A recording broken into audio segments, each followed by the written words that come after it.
Hali gani mtazamaji wa TVE, karibu katika taarifa ya habari tukujuze yale yaliyojiri tukuendelea kutoka chumba cha habari. Mimi ni Godin Mawanja nikakusomea habari za kitaifa na kimataifa. Kifuatacho ndani ya TVE habari.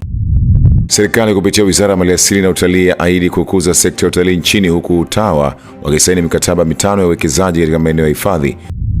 Moi yashika nafasi ya 2 duniani na nafasi ya kwanza barani Afrika kwa matumizi ya teknolojia mpya ya upasuaji.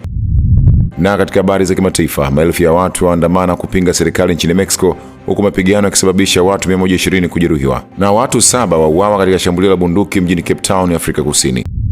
Karibu mtazamaji wa TVE, na moja kwa moja tuanzie na waziri wa maliasili na utalii nchini Dr. Shatu Kijaji amesema kuwa kwa sasa sekta hiyo inachangia takriban 25% ya mapato ya mauzo ya nje ya nchi na 17.2% ya pato la taifa, yani GDP. Rachel Chacha ameandaa taarifa zaidi. Dr. Kijaji amesema hayo jijini Dodoma wakati akizungumza na wadau wa sekta ya utalii na wanyamapori nchini. Aidha, amesema sekta ya utalii inatoa zaidi ya ajira milioni 2.5 za moja kwa moja na zisizo za moja kwa moja, ikiwagusa Watanzania wa kada zote, kuanzia waongoza watalii, wakulima, wafugaji, wasanii, mamalishe, madereva hadi wawekezaji wakubwa. Aidha, Dr. Kijaji ameeleza kuhusu Tanzania kushinda tuzo kubwa ya kuwa kituo bora cha utalii barani Afrika na eneo bora la utalii wa safari duniani. Kuanzia Januari 2025 hadi Novemba 25, idadi ya watalii imeongezeka kwa 9%.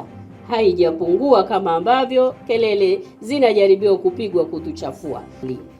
Namba hizi pia zinaonekana kwenye mapato kupitia ripoti ya Benki Kuu ya Tanzania ya mwezi Oktoba. Inatuonyesha mapato nayo yamepanda kufikia dola za Kimarekani bilioni 4.2, kiwango ambacho hakijawahi kufikiwa katika wakati wowote tangu taifa letu limepata uhuru. Na tumeweza hiyo ndani ya mwaka huu ambao wanajaribu kutupaka nao matope, sisi tumwambia hapana. Nao wadau wa utalii nchini wameeleza mafanikio yaliyopo kwa sasa katika kutangaza utalii, ingawa kulikuwa na baadhi ya changamoto. Tuna kazi kubwa mbele yetu. Tunaomba mwaka huu, miaka 5 hii, tujikite na tutimize azma ya serikali na Mheshimiwa Rais kwamba hiki ndio tumepewa majukumu, milioni 8 watalii na milioni 8 kazi, na tuonyeshe kwamba tumewapatia wafanyakazi wa Tanzania wetu milioni 8 kazi. Serikali tunaishukuru kwamba uwepo wa SGR, uwepo wa Msalato International Airport utakuwa ni kiungo kikubwa. Kwa hiyo tunawakaribisha sana watu waje wawekeze. Kuna fursa nyingi kwenye mahoteli, kuna fursa nyingi za mikutano ambayo sasa hivi kimataifa itakayofanyikia makao makuu ya nchi. Kwa hiyo pia tunaalika wawekezaji wengi waje wawekeze kwenye eneo la mikutano ya kitalii, lakini vile vile masuala mazima ya michezo. Kwa upande wa sekta ya wanyamapori, Waziri Kijaji amesema serikali inatambua na kuthamini michango ya wadau wa uhifadhi katika ununuzi wa vitendea kazi, ujenzi wa uwezo wa watumishi na ufadhili wa miradi ya uhifadhi. Mamlaka ya usimamizi wa wanyamapori Tanzania TAWA imesaini mikataba 5 ya uwekezaji wa huduma za utalii na kampuni ya GBP Trading Limited kwa ajili ya kuendeleza shughuli za utalii katika maeneo ya hifadhi yanayosimamiwa na mamlaka hiyo. Rachel Chacha ameandaa taarifa zaidi. Uwekezaji huo unalenga kuongeza mapato ya serikali, kuimarisha uhifadhi wa maliasili pamoja na kufungua fursa zaidi za ajira kwa wananchi. Akizungumza wakati wa utiaji saini wa mikataba hiyo, Katibu Mkuu Wizara ya Maliasili na Utalii Dr. Hassan Abbas amesema sekta ya utalii imeendelea kukua kwa kasi, ambapo hadi kufikia Novemba mwaka jana idadi ya watalii kutoka nje ya nchi iliongezeka na kufikia milioni 2.2. Ameongeza kuwa ripoti iliyotolewa na Benki Kuu ya Tanzania inaonyesha pato linalotokana na sekta ya utalii hadi sasa limefikia dola bilioni 4.1, mafanikio yanayochangiwa kwa kiasi kikubwa na tamthilia iliyofanywa na Rais Dr. Samia Suluhu Hassan ya kutangaza vivutio vya utalii vinavyopatikana nchini Tanzania, Royal Tour, pamoja na sera bora na madhubuti zilizowekwa na serikali. Serikali imeweka mifumo yote ya kukuwezesha uwekeze na wewe uweze kupata fedha, na sekta mojawapo ya kuja kuwekeza maisha yako yakaendelea ni sekta ya utalii. Kwa hiyo wale ambao bado wanaangalia fursa zimeelezwa hapa za TAWA, lakini kwa nafasi yangu mimi kwa niaba ya wizara nasema fursa ziko nyingi kwenye sekta hii. Kama hujaamua jana, amua leo, kwa sababu sina hakika na kesho. Sije ukakosa fursa. Watalii wanazidi kuaminika Tanzania. Kwa upande wake, kaimu kamishna wa uhifadhi kutoka TAWA Mlage Kabange amesema mikataba hiyo mitano ya uwekezaji itatekelezwa katika maeneo ya hifadhi za Mpanga Kipengere, Wamimbiki pamoja na hifadhi ya Kijereshi, huku uwekezaji huo ukitarajiwa kuingizia serikali mapato ya takribani shilingi bilioni 9.25 kwa mwaka na kuleta manufaa kwa jamii zinazozunguka maeneo ya hifadhi kupitia ajira na miradi ya maendeleo. Uwekezaji huo pia utasaidia ajira za moja kwa moja na zisizo za moja kwa moja kwa wananchi wanaoishi jirani na maeneo hayo. Pia utachangamsha shughuli za kiuchumi kwa sababu sasa kutakuwa kuna nafasi ya kuuza na bidhaa kununuliwa. Afande mgeni rasmi, kupitia uwekezaji huu serikali kupitia TAWA inatarajia kuongeza mapato, kuboresha miundombinu ya utalii katika hifadhi zetu, kuimarika kwa uhifadhi wa wanyamapori na banuai na kuongeza fursa za ajira kwa wananchi, hususan wananchi wanaoishi katika vijiji vinavyozunguka maeneo ya uwekezaji na kuchangia uchumi wa nchi kwa ujumla. Naye mwenyekiti wa bodi ya TAWA Meja Jenerali mstaafu Hamisi Semfuko amebainisha kwamba utiaji saini wa mikataba hiyo ni kielelezo cha ubunifu mkubwa unaofanywa na TAWA katika kubuni vyanzo mbalimbali vya mapato ndani ya maeneo ya hifadhi. Bodi ilielekeza management ya TAWA kuandaa mkakati endelevu wa kuongeza mapato ya TAWA ambayo ni TAWA Revenue Strategy wa miaka mitano kuanzia 2025 mpaka 2030. Katika mkakati huo unalenga kuwezesha TAWA kutegemea ifikapo mwaka 2027/28 kwa kuzalisha shilingi bilioni 189 kwa mwaka. Mkakati huo una mambo mengi na unalenga kuboresha miundombinu ya utalii, kuibua mazao mapya, na hii ni pamoja na mikataba mitano ambayo inaishiria ambayo tunatia saini leo. Aidha, serikali imeendelea kuweka mazingira wezeshi ya uwekezaji katika sekta ya utalii, hali inayoongeza mapato, kuimarisha uhifadhi wa maliasili na kuongeza fursa za ajira kwa wananchi, huku TAWA ikiendelea kushirikiana kwa karibu na wawekezaji kuhakikisha miradi inatekelezwa kwa ufanisi na kwa manufaa ya taifa na jamii kwa ujumla. Asante sana Rachel Chacha kwa taarifa hiyo. Taasisi ya mifupa na matibabu ya ubongo Muhimbili MOI imeshika nafasi ya pili duniani na nafasi ya kwanza barani Afrika katika hospitali 450 zinazofanya upasuaji wa mifupa ulimwenguni chini ya teknolojia mpya ya upasuaji kutoka taifa la Marekani. Goodluck Msola anatuarifu zaidi. Akizungumza jijini Dar es Salaam, mkurugenzi mtendaji wa taasisi ya MOI Balozi Dr. Mpoki Ulisubisya amesema taasisi hiyo imeshika nafasi hiyo baada ya hospitali kutoka nchini Cambodia ambayo ilifanya upasuaji wa wagonjwa zaidi ya 932, huku MOI ikifanikiwa kufanya upasuaji kwa wagonjwa 766 na hivyo kuifanya kuongoza barani Afrika, huku sababu ya kufanya vyema ikiwa ni uwekezaji wa miundombinu na wataalamu uliofanywa na serikali ya Tanzania.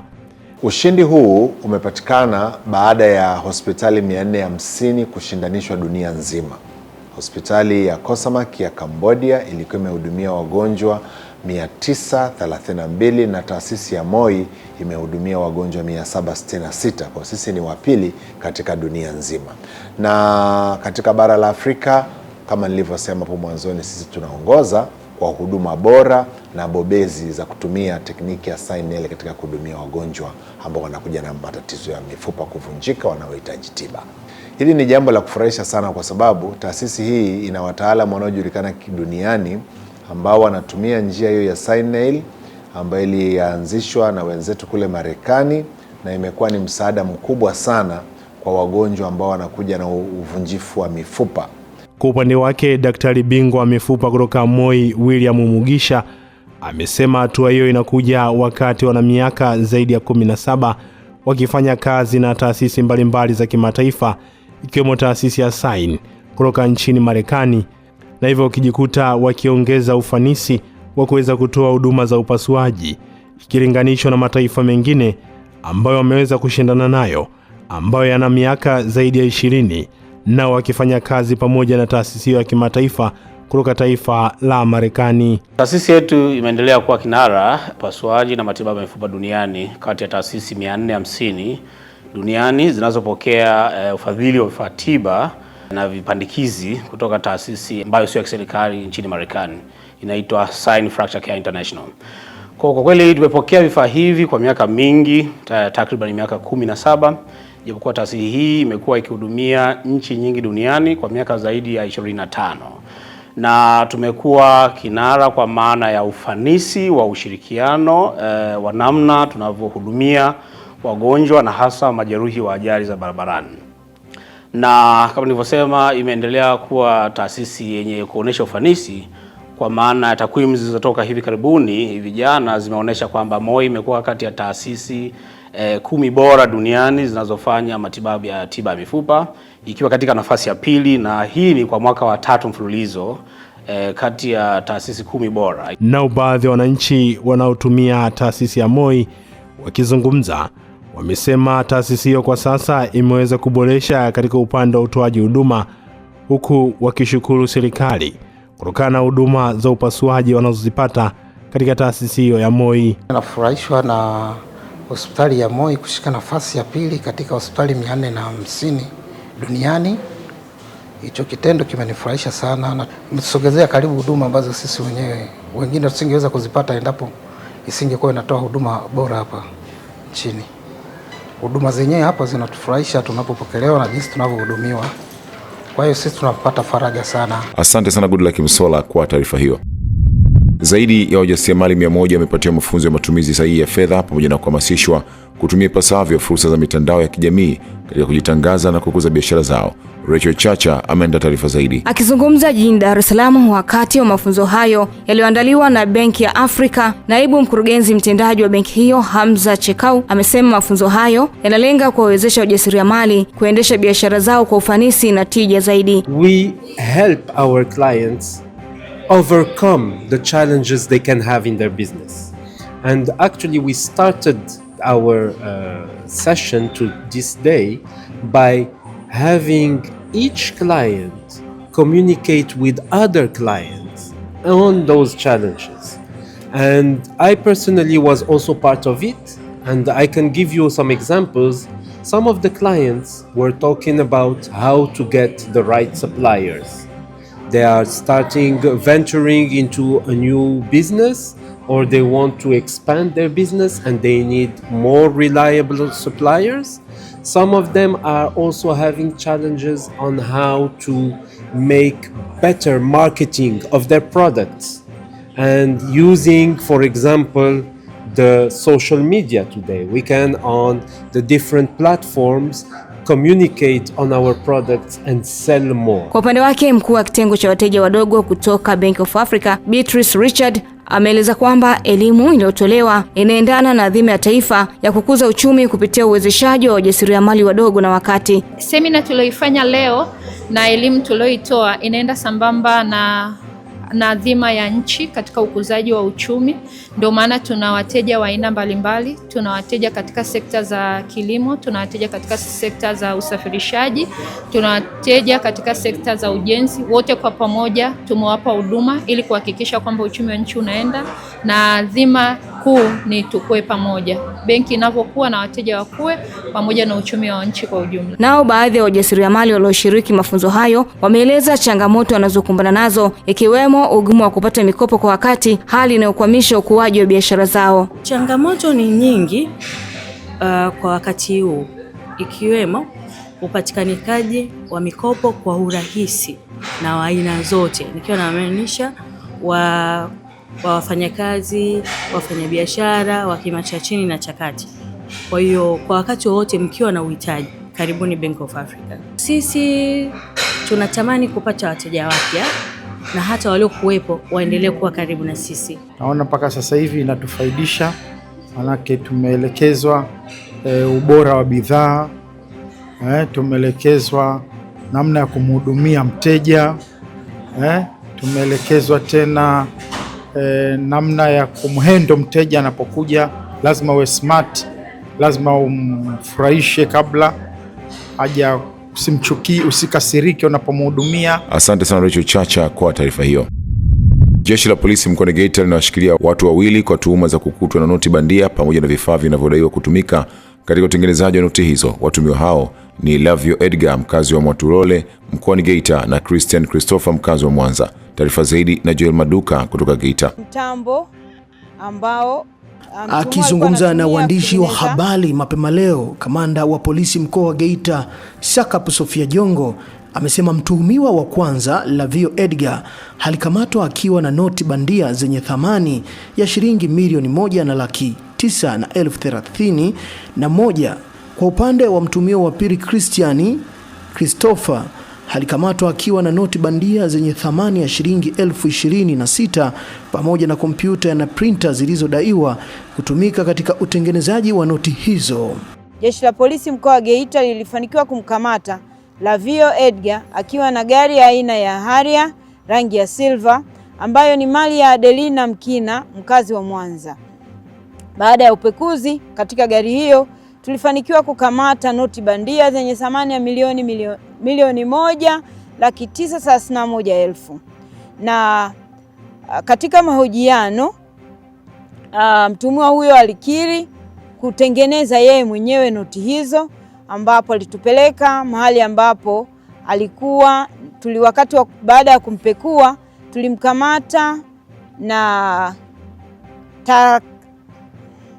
laptop moja aina ya HP desktop na printer moja aina ya Epson vinavyodaiwa kutumika katika utengenezaji wa noti bandia. Na katika mahojiano zaidi, mtuhumiwa huyo alikiri kuzisambaza noti hizi kwa mikoa ya jirani, na ambapo tulifanikiwa kumkamata Christian Christopher, mkazi wa Mwanza, ambaye yeye alikutwa na noti bandia za Kitanzania zenye thamani ya shilingi 26,000. Aidha, kamanda Jongo ameongeza kuwa katika kipindi hicho jeshi la polisi mkoa wa Geita limefanikiwa kuwakamata jumla ya watuhumiwa 47 kwa makosa mbalimbali yakiwemo ya uvunjifu na wizi. Na tumefanikiwa kukamata watuhumiwa 47 wa makosa ya uvunjaji na kuiba, sanjari na vielelezo ikiwemo pikipiki 41 ambazo watuhumiwa wamekiri kwamba zimeibiwa katika maeneo tofauti hapa Tanzania.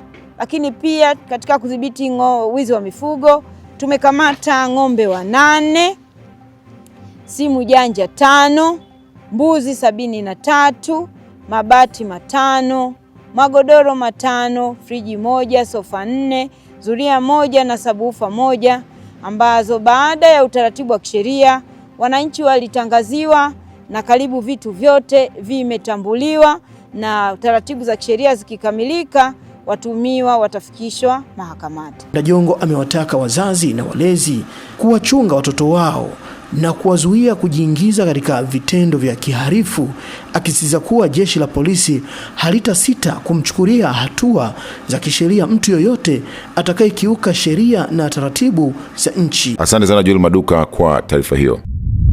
Wadau wa maendeleo wameombwa kuendelea kushirikiana na serikali katika kubuni na kutekeleza miradi ya kukabiliana na uharibifu wa mazingira nchini unaochangia upotevu wa misitu.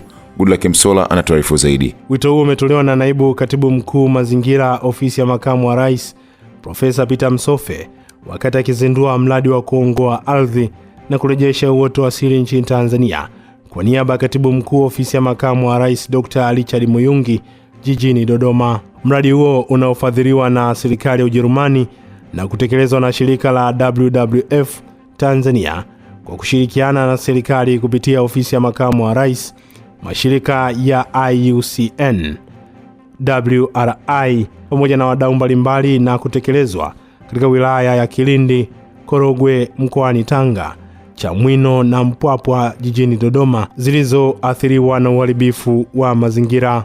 Profesa Msofe amesema kuwa serikali imezindua dira ya taifa ya maendeleo, dira 2050, ambapo inatambua umuhimu wa mazingira na kuweka nguzo ya hifadhi wa mazingira na ustahimilivu wa mabadiliko ya tabia nchi, ambayo inakumbusha kutunza mazingira ili kubuni miradi itakayotoa majawabu na changamoto zinazoikabili taifa la Tanzania. Kwa upande wake, meneja wa hifadhi wa WWF Tanzania Dr. Lawrence Mbwambo amesema mradi huo umejikita katika eneo la kurejesha uoto asili kwenye kilimo, ufugaji, mito pamoja na mazingira kwa ujumla. Ameishukuru serikali kupitia ofisi ya makamu wa rais kwa kufanya kazi bega kwa bega na shirika hilo katika hatua mbalimbali za kuhakikisha kuwa hifadhi ya mazingira inakuwa endelevu. Naye mwakilishi wa kamishna uhifadhi kutoka wakala huduma za misitu Tanzania TFS Bwana Hamza Kateti amesema jukumu la kuongoa ardhi linahitaji ushirikishwaji wa wadau zikiwemo taasisi mbalimbali. Mradi wa kuongoa ardhi na kurejesha uoto wa asili unatarajiwa kutekelezwa katika wilaya za Kilindi, Korogwe, Tanga, Chamwino na Mpwapwa, Dodoma, ambapo haya ni maeneo yaliyoathiriwa kwa kiasi kikubwa na uharibifu wa mazingira. Mradi huu ni sehemu ya utekelezaji wa makubaliano ya changamoto ya Bonn kama mlivyosikia hapo awali, yani Bonn Challenge, yaliyofikiwa mwaka 2011 jijini Bonn nchini Ujerumani. Katika makubaliano hayo kama mlivyosikia awali, iliafikiwa kuwa dunia inapaswa kuongoa takriban hekari milioni 350, yani hekta milioni 350 za misitu ifikapo mwaka 2030. Shirika hili limefaidika sana na jinsi ambavyo limeshikwa mkono na serikali ya Jamhuri ya Muungano wa Tanzania, na kwa kupitia ofisi yako, wizara zote tunafanya nazo kazi, lakini kupitia ofisi yako. Na nikiongea na watu na rafiki zangu kama kina Mande wanaotoka ofisi hii, nawaambia sisi pale tunajisikia tuko nyumbani, na sisi tumetekeleza miradi na serikali na ofisi yako mheshimiwa kwa dhati kabisa. Na tumefanya kazi na ofisi yako kutengeneza hata vitendea kazi. Tumetengeneza ile National Forest Landscape Restoration Strategy, lakini pia tulitengeneza mkakati mwingine wa kupambana na mimea vamizi. Nafikiri huo mkakati upo ofisi ya mkurugenzi na kazi zingine, hata mambo haya ya NBSAPS kwenye mambo ya bayanuai. Asante sana Goodluck Msolla kwa taarifa hiyo. Serikali mkoani Mara imetoa maagizo kwa kamati ya usalama ya wilaya Rorya kuimarisha doria ndani ya ziwa Victoria kufuatia kuongezeka kwa matukio ya wavuvi kuvamiwa na kuporwa samaki pamoja na mali zao katika kijiji cha Kirongwe wilayani Rorya. Adam Kadutu kutoka Mara anaripoti. Vitendo vya uharamia ndani ya ziwa Victoria vinaendelea kuwa tishio kwa usalama na uchumi wa wavuvi wadogo, huku wengi wakilazimika kufanya shughuli zao katika mazingira ya hofu na taharuki. Katika kijiji hiki cha Kirongwe hapa wilayani Rorya, wavuvi wanaeleza kukithiri kwa uvamizi wa maharamia, wakidai wanapigwa, kutishiwa na kisha kuporwa samaki na zana zao za uvuvi, hali inayowaathiri kiuchumi na kijamii. Sisi ni wakazi wa ziwa hili, tunasomesha watoto, kitegemeo chetu kikubwa ni hili ziwa. Hivyo Mheshimiwa Mkuu wa Mkoa, angalia hili mara mbili. Kuna asilimia inatoka Kenya inaingia kwenye serikali yako hii, hasa wilaya Marini ya Sota. Ndio sasa ovyo wao wakitoa fiber kuja kwenye vitu vya Watanzania, kukamata sijui nini ya Watanzania. Wakenya hawagusi. Wamefanya connection na maaskari wa hapa, wana body space, ukiwakamata wanapiga simu, tayari bodi zimekuja hapa, zinakuja kuwaokoa. Wanaingia mpaka ndani, wanaenda kuwatega kuwateka wategaji wetu, wanawapeleka Kenya. Wanasema mpaka sasa tubadilishane nao. Huu ni ukora. Tumeliongelea Mheshimiwa Mkuu wa Mkoa na kuomba chonde. Viongozi wa serikali ya kijiji na kata wanakiri kuwepo kwa tatizo hili, wakisema linaathiri maisha ya wananchi na kuhatarisha amani katika jamii zinazotegemea uvuvi. Tatizo hilo lipo, tena ni kubwa zaidi, na hii tatizo inakuwa created na maafisa uvuvi. Sababu tuko jirani na boda, wale wa Kenya wanaovua huwa wanaingia upande wa Tanzania. Tunafanya doria hizo za mara kwa mara, lakini pia tumeshakaa hapa na tumewaambia wananchi watoe taarifa. Akizungumza kuhusu suala hili, mkuu wa mkoa wa Mara Kanali Evans Mtambi anasema serikali haitavumilia vitendo vya uharamia na ameiagiza kamati ya usalama ya wilaya ya Rorya kushirikiana na vyombo vya ulinzi na usalama kuweka doria maalumu ndani ya ziwa Victoria. Kwanza ule mwingiliano wa vyombo vya ulinzi na usalama vya mataifa jirani kuvuka na mpaka na kuja kwetu na kukamata wavuvi wetu, hilo tumetaka kuhakikisha linakoma mara moja. Miongoni mwenu wamekuwa na watu ambao wanashirikiana na hao wahalifu wa nchi. Adam Kadutu, TVE Habari, Mara. Asante sana Adam Kadutu kwa taarifa hiyo. Mamlaka ya kupambana na dawa za kulevya hapa nchini imetoa elimu kwa jamii, hususan wanafunzi wa manispaa ya Singida, ikiwa na lengo la kuandaa kupinga matumizi ya dawa za kulevya, kwani hatari na zinaharibu ndoto zao wakiingia katika matumizi yake. Mwanahabari wetu Amini Nyaungo anatuarifu zaidi. Mara baada ya kuongea na wanafunzi hao, Anna Tengia ambaye ni afisa kutoka mamlaka ya kudhibiti na kupambana na dawa za kulevya hapa nchini ametuambia lengo la kufika mkoani Singida na kutoa elimu hiyo. Tuko hapa Singida kwa ajili ya kutoa elimu kwa umma Tanzania kuhusu madhara yatokanayo na matumizi ya dawa za kulevya. Kama mamlaka ya kudhibiti na kupambana na dawa za kulevya, tuna mikakati mikubwa minne, na mkakati mmoja wapo ikiwa ni kutoa elimu kwa umma Tanzania kuhusu madhara yatokanayo na matumizi ya dawa za kulevya. Lakini tutatoa elimu kwa wanafunzi kama ulivyoona, wanafunzi wa shule za msingi, sekondari, vyuo vya kati, vyuo vikuu, vijana soko katika mfumo rasmi wa elimu. Lakini vile vile tunatoa elimu kwa viongozi wa dini na serikali, tunatoa elimu kwa wazazi, walezi, na tunatoa elimu kwa wasanii. Katika kuwasindikiza maafisa hao, diwani wa kata ya Utemini Shedrack Shayo aliwasindikiza na kutoa neno la shukrani kwa maafisa hao. Vijana tukiamini wakitoka hapa watakuwa tayari nao pia kuwa mabalozi wa kufikisha taarifa hizi kwa ndugu zao, jamaa na marafiki, ili waweze kujikinga na kutokomeza kabisa janga hili la madawa ya kulevya. Kwa kipekee niwashukuru sana na ninawakaribisha sana leo pamoja na siku zingine, ili kuhakikisha tunajenga mikakati sahihi ya kuwa na jamii ambaye imestaarabika na ambaye inaepukana na madawa ya kulevya. Kwa upande wa wanafunzi ambao ndio walengwa wa elimu hiyo, na baada ya kupata elimu juu ya madhara ya dawa za kulevya, hapa wanatuambia walichoambulia katika elimu hiyo. Nimeelewa na viongozi wa mamlaka ya kusimamia madawa ya kulevya, wanatupa elimu kuhusu madawa ya kulevya. Kwa tutatoa ushirikiano kwa wale. Tunashukuru mmekuja hapa, tunawaahidi tutatoa ushirikiano kwa kupiga namba 119. Ikitokea mtu huyo amefanya hivyo, tutapiga namba 119. Asante sana Amini Nyaungo kwa taarifa hiyo. Ujenzi wa soko la kisasa la Maganzo mkoani Shinyanga umefikia 70%, huku kitarajiwa kukamilika mwezi Februari mwaka huu. Soko hilo linajengwa kwa lengo la kuwawezesha wafanyabiashara kufanya shughuli zao katika mazingira salama na rafiki, pamoja na kuondoa adha waliokuwa nayo akipata awali. Rachel Chacha ameandaa taarifa zaidi. Ujenzi wa soko la Maganzo unatekelezwa kupitia mpango wa uwajibikaji wa makampuni kwa jamii CSR kwa kushirikiana na nguvu za wananchi. Wafanyabiashara wanaofanya shughuli zao katika eneo hilo wamesema ujenzi wa soko hilo ni mkombozi mkubwa, ingawa wameiomba serikali kuhakikisha unakamilika kwa wakati ili warejee kwenye biashara zao rasmi. Wakati mradi unaanza tuliahidiwa tutachukua ndani ya miezi mitatu kwa mfano umekamilika. Ndio wakatupa matumaini kwamba kabla masika haijaanza mradi utakuwa fanyaje umekwisha. Lakini mpaka dakika hii bado tuko mbali sana. Tulihamia pale kwa muda, masika imetukuta, kuna baadhi ya vitu vimeharibika.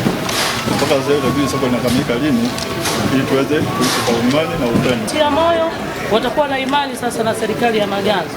Niombe sasa kwa wafanyabiashara, mkuu wa mkoa wametengeneza vikundi vingi sana kwa ajili ya hizi hela za mama. Mpaka sasa Maganzo vimepata vikundi kama sio vitatu, na hisi kitu kama hicho. Naye mwenyekiti wa kijiji cha Maganzo Juma Jagadi amesema ujenzi wa soko hilo ni matokeo ya ushirikiano kati ya wananchi, sekta binafsi na serikali, akisisitiza umuhimu wa kuzingatia haki za wafanyabiashara wa awali. Hivyo mpaka sasa wananchi wanayo furaha kubwa, isipokuwa kuna kitu ambacho kilienda tofauti kidogo, lakini kwa maelezo zaidi huwa tunayasema na sisi kwa kuwakilisha serikali kuu. Ni kwamba baada ya kusimama mradi tulifuatilia, ikasemekana kwamba ndani ya mgodi wa Williamson soko lake limeyumba kidogo la almasi na lina muda kidogo limeyumba, hivyo kutoka kwa wakati hela inakuwa sio rahisi. Akikagua maendeleo ya ujenzi huo, mkuu wa mkoa wa Shinyanga Mboni Mhita amemwagiza mkurugenzi wa halmashauri ya wilaya ya Kishapu Emmanuel Johnson kuhakikisha wafanyabiashara waliokuwa wakifanya biashara katika soko la zamani na waliopisha ujenzi huo wanapewa kipaumbele mara soko hilo litakapokamilika. Kia gharama ya kwenda kuanza kujifunza sehemu nyingine, alafu wenye kuja kupata vizimba wanaanza kuchaguliwa watu wengine. Nadhani orodha mnaweza mkawa nayo, Mheshimiwa DC isimamie, ili wale wote ambao walikuwa wanafanya biashara hapa ndio wapewe kipaumbele kwenye upatikanaji wa vizimba katika hivi vizimba, na baada ya hapo na wengine pia waweze kupata fursa hizi. Kwa upande wake, Hilda Hoza kutoka mgodi wa Williamson Diamond amesema ujenzi wa soko hilo unagharimu shilingi milioni 260 na linatarajiwa kuwa na jumla ya vizimba 200 vitakavyokidhi mahitaji ya wafanyabiashara. Gharama za ujenzi wa vizimba 200 katika soko la Maganzo ni shilingi milioni 260. Hadi sasa imechukua kiasi cha shilingi milioni 189,965,700. Hali ya utekelezaji wa mradi. Hadi sasa mradi huu umefikia 70% ya utekelezaji kwa ujenzi wa kuta katika jengo la kwanza la soko na upangaji wa mawe kwenye jengo la pili la soko kwa ajili ya kumwaga.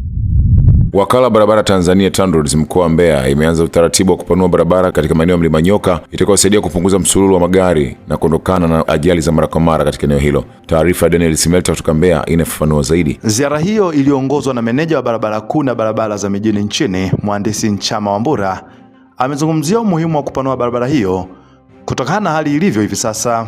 Barabara hii inapanuliwa kwa sababu za msingi. Imekuwa na mzigo mkubwa sana wa magari makubwa ambayo yamekuwa ni changamoto, mengi yakisababisha ajali kwa mali za watu, lakini pia hata na uhai, na hilo ndio lililosababisha wakala wa barabara TANROADS kunyenyuka na kuja kufanya upanuzi ili walau kuwepo na baadhi ya maeneo ya magari kuweza kupumzikia pale yanapokuwa yakipanda mlima huu, mlima wa Nyoka ambao umekuwa na umaarufu wa jina hilo. Kwa kuliona hilo, pia kumekuwepo na njia ya mchepuo ambayo hapa tuliposimama itakuja kupita maeneo haya kuelekea hapa na kutokezea kule mbele.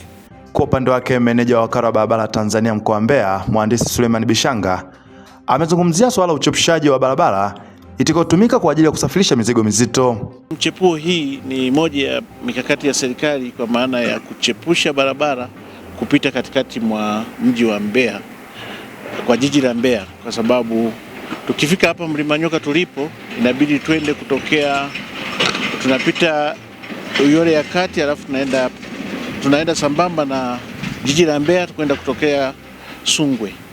Sasa jumla ya umbali wa hii bypass ni kilomita 48.9 na tayari serikali imeshatoa fedha kwanza tuainishe ile upana wa ile barabara kwa kuweka vijingi, lakini kwa kuifungua tayari ianze kutumika. Pamoja na hayo, kiongozi wa machifu kwa kabila la Wasafwa Loketi Mwashing amesema kuwa umuhimu wa barabara hiyo utasaidia kuondokana na changamoto zinazotokea katika maeneo hayo. Tumefurahi sana kwa kweli. Hayo ndio maendeleo tulikuwa tunahitaji wakati wote. Maendeleo ni barabara, bila barabara hujafikisha kitu chochote unapotaka kwenda. Na sisi kuna njia mbili, kwa sababu hapa Mlima wa Nyoka pana matatizo ya magari, msongamano wa magari. Kwa sasa wanapapasua inakuwa barabara, yani zitakuwa mpishano mkubwa sana wa magari. Hii tunashukuru viongozi wetu, kwa tunamshukuru rais wetu kutufanyia mambo kama hayo, kuboresha barabara. Nikiripoti kutoka Mbeya, mimi ni Daniel Simelta, TV Habari. Asante sana Daniel Simelta kwa taarifa hiyo. Imeelezwa kuwa kukamilika kwa ujenzi wa mnara katika wilaya ya Kongwa mkoani Dodoma kumesaidia kutatua changamoto ya ukosefu wa huduma za mawasiliano na internet kwa wananchi wa vijiji hivyo ambao lazimika kutembea hadi kilomita 15 kufuata huduma hiyo katika kijiji cha jirani. Goodluck Msola ameenda taarifa zaidi. Akizungumza kwa niaba ya mkuu wa wilaya ya Kongwa wakati wa uzinduzi wa mnara huo uliojengwa na kampuni ya simu za mkononi ya Airtel Tanzania, ikiwa ni mwendelezo wa kampuni hiyo katika kusogeza huduma za mawasiliano kwa wananchi hususan walio pembezoni mwa miji, afisa maendeleo ya vijana, utamaduni, sanaa na michezo kutoka wilaya ya Kongwa, Kevin Msumule, amesema mnara huo utakuwa suluhisho la changamoto ya mawasiliano na kuibua fursa za kiuchumi kwa wananchi wa vijiji vya Kongwa na vijiji jirani ambao awali walikuwa wakikosa huduma hiyo. Airtel wametuwezesha mawasiliano hapa Kongwa kama sehemu ya kurahisisha mawasiliano, tukitambua kwamba hapa nyuma tulikuwa na changamoto ya mtandao kidogo ulikuwa chini, lakini sasa kwa uwepo au uanzishwaji wa mnara huu tunaenda kupata mawasiliano ya uhakika kwa kiwango cha 4G, na vijana sasa pamoja na wananchi wa Kongwa wanapata fursa ya kutumia mtandao mnara huu kama sehemu ya kwenda kufanya mawasiliano yenye uhakika, lakini pia na kujitafutia vipato kupitia masuala ya uuzaji wa bidhaa mtandaoni. Wakati huu nipate nafasi ya kutumia ya kutoa wito kwa vijana wa Kongwa. Mradi kama huu unaletwa hapa Kongwa, leo tunazindua mnara huu, basi waweze kuulinda, kuusimamia ili uweze kudumu na mawasiliano yaweze kawa ya imara hapa Kongwa, tusipate changamoto. Kwa upande wake Gibson Renatus, meneja wa Airtel kanda ya Gairo, amesema ujenzi wa mnara huo ni sehemu ya mkakati wa kampuni hiyo wa kujenga minara zaidi ya 300 kati ya minara 700 inayojengwa nchi nzima katika maeneo ambayo hayana mawasiliano. Kuanzia siku ya jana tumekuwepo mahali hapa tukifanya maandalizi ya kuzindua mnara huu. Katika maandalizi tuliyofanya, tuliweza kutengeneza mawakala zaidi ya 5, watu wa kusajili laini zaidi ya 5. Kwa hiyo eneo hili la Morisheni, wilaya hii ya Kongwa, imesheheni watu wa huduma wetu wa Airtel. Lakini tunatoa pia fursa kwa ajili ya watu wa kuwa mawakala wakuu. Tumeshapata wakala mkuu ambaye atakuwa anatoa huduma kwa mawakala wengine wadogo, kuwapa floti, kuwapa keshi. Lakini si hivyo tu, tunatoa na fursa kwa vijana kujiajiri wenyewe kwa huduma zetu za kuuza bidhaa za Airtel. Kwa hivyo niendelee kutoa wito kwa wananchi wote wa wilaya ya Kongwa, eneo hili la Morisheni, kuendelea kutumia mnara wetu wa Airtel kwa mawasiliano, kwa huduma zao za interneti ambayo haina chenga hata kidogo. Nao baadhi ya wananchi wa eneo la Kongwa wameshukuru kutokana na ujio wa huduma za mawasiliano, ambapo wamesema kwa sasa hawatatembea umbali mrefu kuweza kufuata huduma hizo katika vijiji vya jirani. Kwa hiyo sisi tunashukuru sana kama wananchi wa Kongwa na wakina mama pia. Tunaona tulikuwa tunateseka, mara mitandao inazima, mara inafanyaje ukitaka kuongea. Lakini kwa sababu Airtel imekuja, tunashukuru sana Airtel kuingia Kongwa. Akina mama tuna nguvu, vijana simameni imara, biashara zenu, mikopo iko kwenye simu ni mingi sana, sisi tunaiona na tunaitumia. Hata kama akina mama, mimi mwenyewe natumia mkopo. Hivyo ninashukuru sana kwa ujio wenu mlivyokuja kutuboreshea huduma zaidi. Japo huko nyuma huu mnara, yani huu mtandao au sumbui. Kwa hiyo kwa jinsi mlivyokuja utakuwa bora zaidi na utatusaidia zaidi na zaidi na zaidi. Na hata hivyo, kabla ya nyinyi kuja, huu mnara umetusaidia kutuma pesa zetu, kuongea na watu mbalimbali na mambo mengine yanayofuata kimtandao, kuangalia mambo ya interneti. Kwa hiyo umetusaidia sana. Hivyo tunawashukuru sana. Asante sana Goodluck Msolla kwa taarifa hiyo.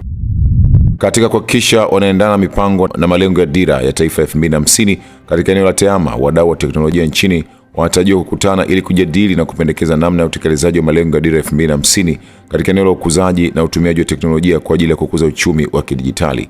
Veronica Gervas ana taarifa zaidi. Akizungumza jijini Dar es Salaam na wanahabari, mkurugenzi wa tume ya TEHAMA nchini ICT Dr. Kundwe Moses Masanga amesema mkutano huo utawalenga wadau wa teknolojia kutoka ndani na nje ya Tanzania ili kuangalia na kuunda mpango utakaoendana na malengo ya dira, hasa katika matumizi ya akili unde kama chombo cha kusaidia kukuza uchumi wa kidijitali. Maendeleo ya kidijitali tunachotaka kukiangalia zaidi ni kuhakikisha tunaitumia akili unde kwa namna mbalimbali ili kuwezesha kupata vitu vifuatavyo. Cha kwanza, kufikisha huduma kwa watu, na huduma sio tu kuifikisha, lakini huduma ambayo inaelewa matakwa ya mtu muhusika, sio matakwa ya kundi la watu. Kwa Kiingereza tunasema kuweza kutoa personalized services, huduma mahususi. Na vile vile tuweze kufikia tukawa tuna kitu kinachoitwa personal government. Yaani mtu anawasiliana na serikali muda wowote na anaweza kupata huduma zozote, na kwa kawaida katika hali hiyo inatakiwa uitumie akili unde kwa kiasi kubwa sana.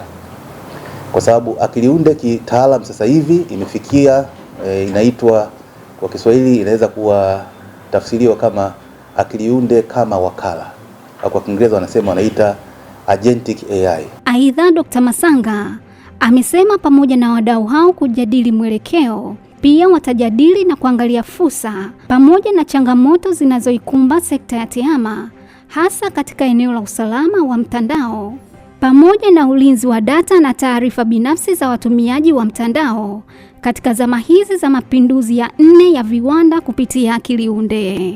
Asante sana Veronica Gervas kwa taarifa hiyo. Mtazamaji, hii ni taarifa ya habari. Mimi ni Godwin Mawanja. Tupate mapumziko mafupi na kisha tutaendelea na taarifa ya habari kifuatacho ndani ya TVE habari. Na katika habari za kimataifa, maelfu ya watu waandamana kupinga serikali nchini Mexico, huku mapigano yakisababisha watu 120 kujeruhiwa na watu 7 wauawa katika shambulio la bunduki mjini Cape Town, Afrika Kusini.